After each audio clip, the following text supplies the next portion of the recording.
So the second one is in 1888, when Grover Cleveland runs against Benjamin Harrison. You know, I don't want to be unkind, we just had President's Day and all that, but when I look at this election, who really cares whether Grover Cleveland or Benjamin Harrison gets to be president? It's not like either of them are making the top 10 list here. But nonetheless, it was, I guess, important to the people in 1888.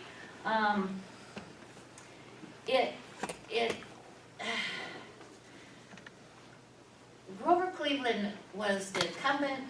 He certainly got more votes, just a few, about, well, 94,350 is what the history books say. But I'm not really convinced in 1888 they could count that well either. And so, no, that's the number, more popular votes. And when you look at the electoral votes in that election, it's real clear that it's a Democrat-Republican one. And so that's an important one. And you'll notice that I left out then the big one, which I want to take a minute to talk about, and that's in 1876. And this is the one that I think we often refer to, the Rutherford B. Hayes, Samuel Tilden election. Kind of like Harrison and Cleveland, who really cares about those two. But in 1876, it's a really big deal, and it's important to us, and we ought to take a minute to talk about it.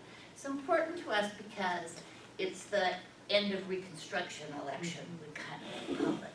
So think about what has happened in American history, the Civil War, that great conflict that divided the country and really put in jeopardy whether or not the United States would be a United States. And I don't know what you learned in high school and grade school. When I was in grade school, it was when we still taught that it was all a war about states' rights and that we ought to be really concerned about that.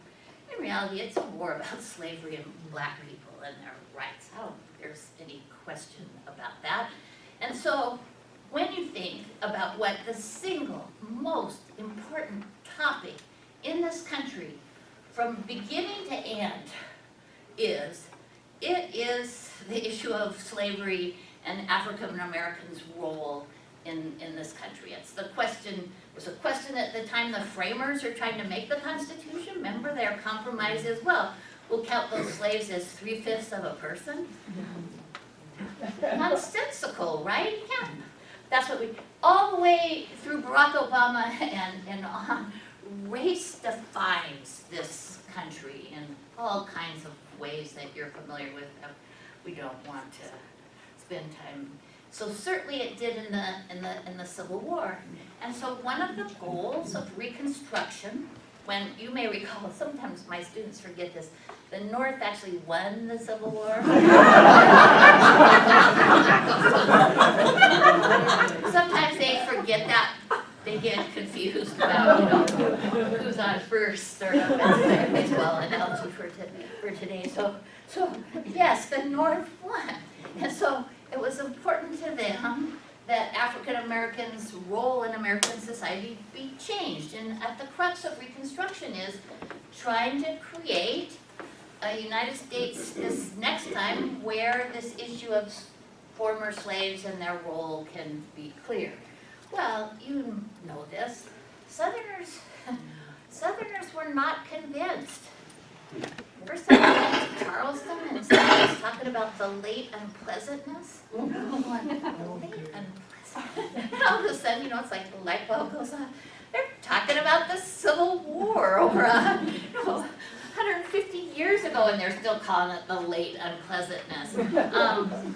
Southerners were not interested in African Americans having an equal role in American society.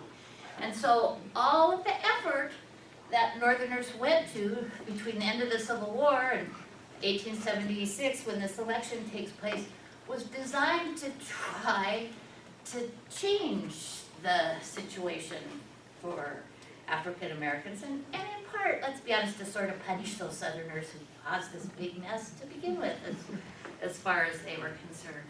And so by the time we get to 1876, basically for Southerners, the question is, how much longer do we gotta be punished for this? How much longer do we have to be kind of second-rate citizens?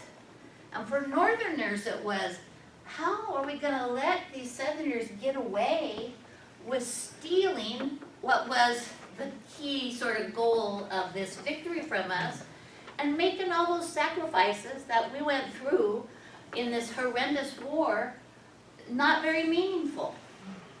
I mean, those are big differences of opinion.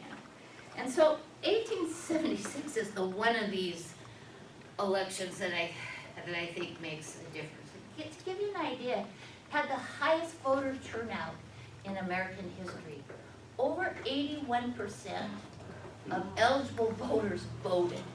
So when you're at the League of Women Voters, you say, see, we can do that. People can actually go and vote like they're supposed to. And it wasn't that easy to go and vote in 1876 in a lot of places. And so the fact that people were willing to do this tells you how important the election was. And it's the largest loss in the popular vote in American history, percentage-wise. Hillary Clinton's in the 2-point-something%, and this was about a 3% difference in the popular vote. And Tilden clearly won both the popular vote and the electoral vote.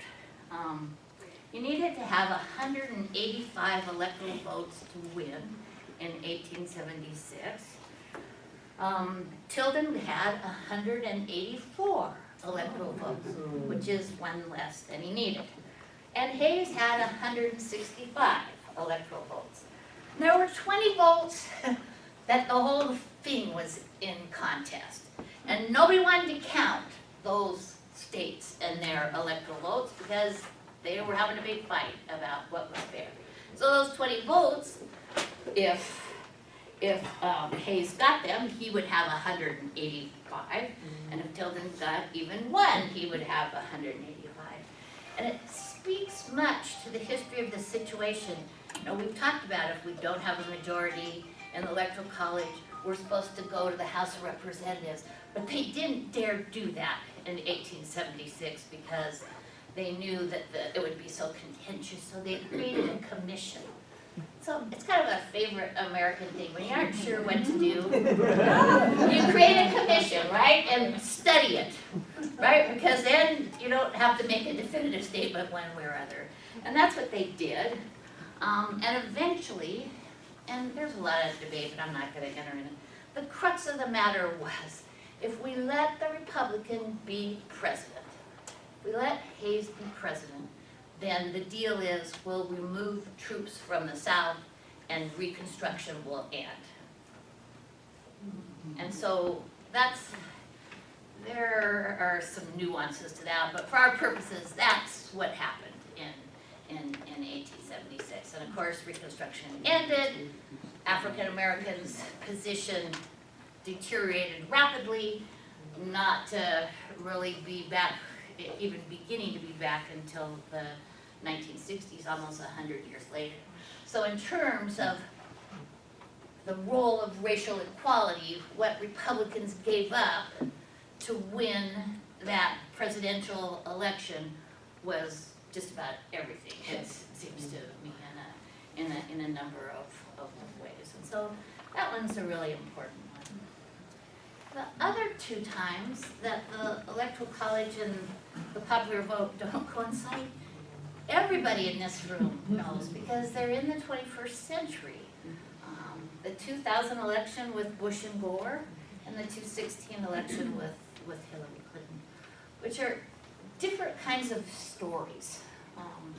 Y'all remember the Bush-Gore election where Florida is the pivotal state, and eventually it ended up only 537 votes made the difference in Florida.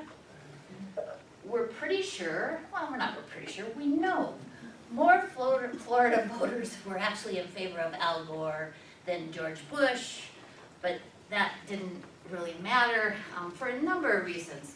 partly because the way the ballot looked, I don't wanna do a big song dance, you'll remember this, but had names on one side and names on the other, and then the places where you punched the hole out in the middle, and they didn't coincide like they ought to, so it wasn't apparent. So Pat Buchanan, who was running on a third party, got 3,400 votes in Florida. And we know that most of those people thought they were voting for Al Gore because of the way this butterfly ballot looked. So it's another example of, well, how you count the votes matters, but it's an incredibly close election in that one state, 537 votes. And